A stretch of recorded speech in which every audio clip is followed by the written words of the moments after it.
On a warm July evening in 1985, a middle aged man stood on the pavement of a busy avenue in the heart of Moscow. He was holding a plastic carrier bag in his hand. In his grey suit and tie, he looked like any other Soviet citizen. What was unusual was the red logo on the plastic bag. It was of Safeway, the British supermarket. The man was a spy, a senior KGB officer who, for more than a decade, had supplied priceless secrets from deep within the Soviet intelligence machine to his British spy masters. No spy had done more to damage the KGB. The Safeway bag was a signal. He was compromised and needed to activate his escape plan to be smuggled out of Soviet Russia. Thus began one of the most daring and extraordinary exfiltrations or rescues in the history of spying. In The Spy and the Traitor, Ben MacIntyre brings us MI6 double agent Oleg Gordievsky's extraordinary story of duplicity and daring that changed the course of the Cold War forever. Let's switch on the reading lamp.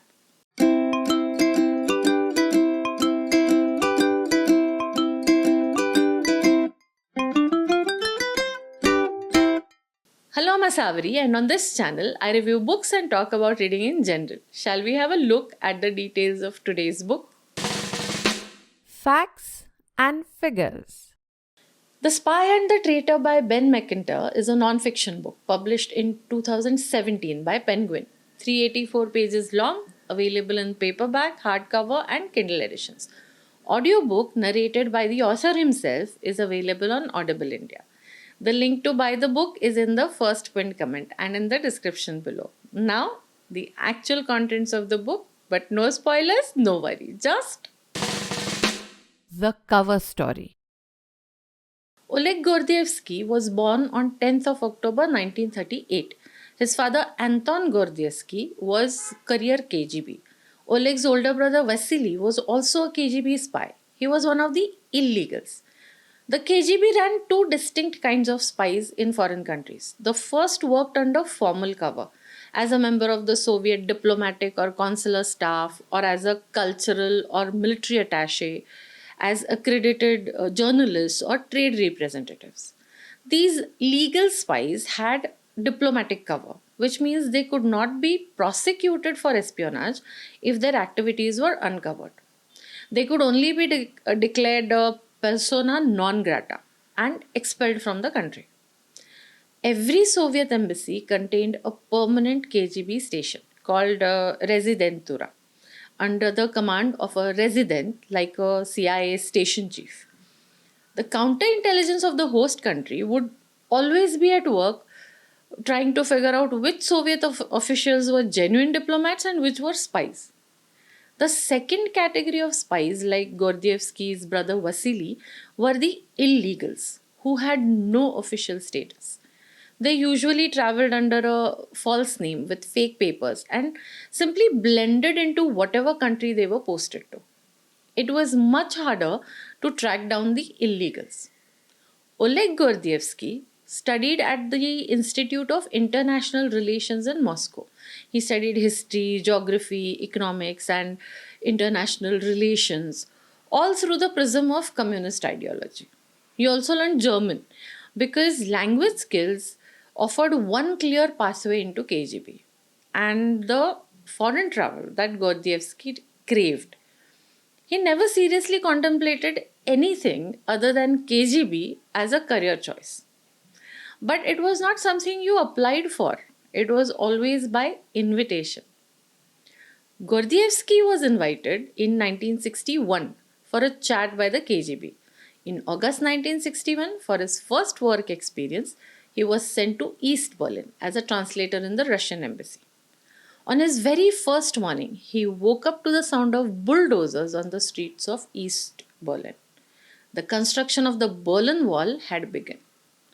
The few months he spent in East Germany had a profound effect on Gordievsky. He tasted the cultural fruits of the Western world, attended plays, read books which he didn't have access to in Moscow, and for the first time listened to music by composers like Bach, who were banned in Russia. He witnessed the great physical and symbolic division of Europe into rival ideologies.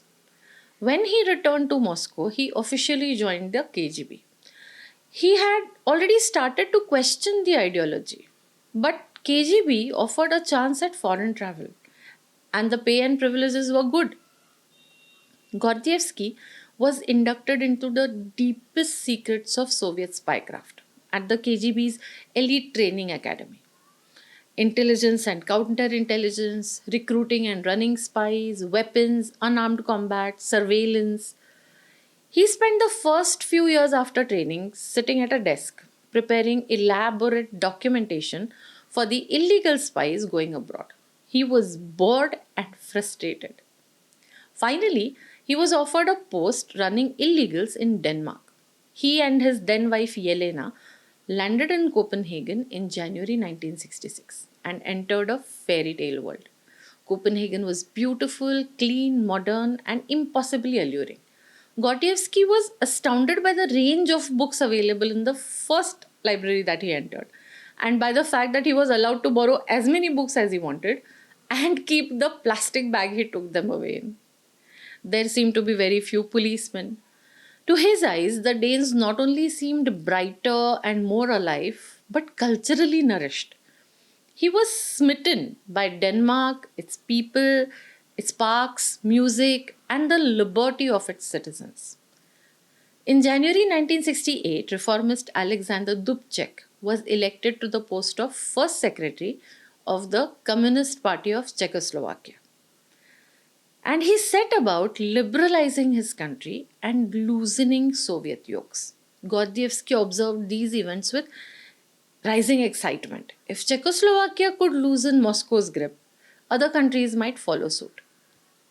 Gordievsky and many of his compatriots saw it as their one big hope for a liberal future.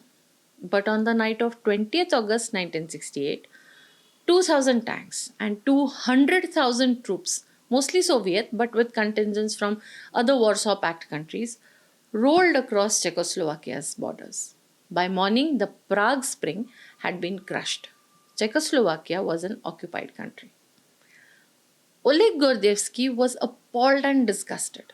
This is the point where the love for his country and his hopes for a better future for its citizens prompted the KGB spy to initiate the first tentative contact with Western intelligence agencies. From here begins a saga of espionage, betrayal, and incredible courage that can hands down beat any fictional spy thriller you've ever read. Here's why the book grips you by the throat from start to finish. Speaking my mind. What would be the four main characteristics of a good spy thriller? A high stakes, complex plot, unexpected twists and turns, a constant sense of danger, and a protagonist who is often forced to make difficult choices. The Spy and the Traitor exceeds expectations on all four fronts. The fact that it is not fiction makes it even more enjoyable. On the plot front, we are talking about spycraft during the peak years of the Cold War. Imagination would probably fall short of reality. What I like the most about the book is that, in spite of its complexity, Ben MacIntyre never loses his grip on the story. Wherever required, he goes back and forth, gives you the necessary information, but the story always stays in focus. Even though this is non fiction, it's not an impersonal log of events, it's a human story with human emotions. The twists and turns in the story are incredible. It's a huge adrenaline rush. I'm surprised that there hasn't been a movie about Gordievsky so far. Apparently, there are a few documentaries, but I haven't had the time to explore that. If you find any, do drop a comment below the video. There are a number of things which make Gordievsky's story unique. It is said that the four mainsprings of spying are mice: money, ideology, coercion, ego. Gordievsky was neither coerced nor bribed into spying against his country. He also wasn't a thrill seeker. He was an ideological spy. He betrayed his country in the conventional sense, but it was not for personal gain or glory. He was disillusioned by the system, in which he originally had unquestioning faith. Once he rejected that ideology, he dedicated himself at great personal risk to dismantling it. When you read the book, you will find out how much he contributed towards the outcome of the Cold War or the near catastrophes that were averted because of the information that he provided. You may question his decisions, you may find his motives selfish at times, but he is a protagonist that you feel for. One more aspect of the book is MacIntyre's hugely entertaining style of writing. When Gordievsky meets Bromhead, an MI6 agent, for the first time, he indicates his willingness to become a double agent. He says, "No one is aware that I am meeting you." According to another MI6 operative, that is the equivalent in adultery of saying, "My wife doesn't know I'm here." I never expected a spy story to make me laugh.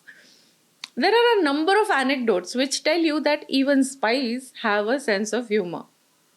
In one place, MacIntyre makes a tongue in cheek observation about the KGB, which I think would appeal to anyone who has a boss to answer to.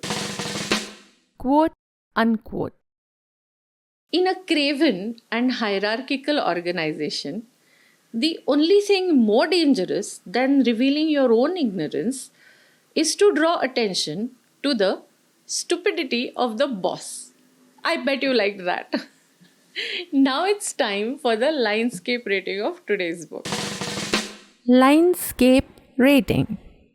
Up there is a link to the video that explains my LINEDSCAPE book rating system. All the parameters for this book are a 9 or 10, with a total score of 94 over 100, which makes it a perfect 5-star book. And now it's time to put my thoughts. In a nutshell. The Spy and the Traitor by Ben MacIntyre is the fascinating real-life account of the life of Oleg Gordievsky, a KGB spy who was an MI6 double agent. Just in case you're wondering, Oleg Gordievsky is very much alive as of the time of the filming of this episode and living in Britain under an assumed name. The book is completely factual and thrilling. It's a double whammy of information and entertainment. I recommend that you read it at the first chance. Before I go, remember I upload a fresh episode every Friday. If you liked this episode, please give me a thumbs up. Hit the subscribe button and the notification bell icon so you never miss an episode. And please share with your friends and family. The more, the merrier. This is Asavri signing off for now. Until the next time, have fun under the reading lamp. Switch on, read on.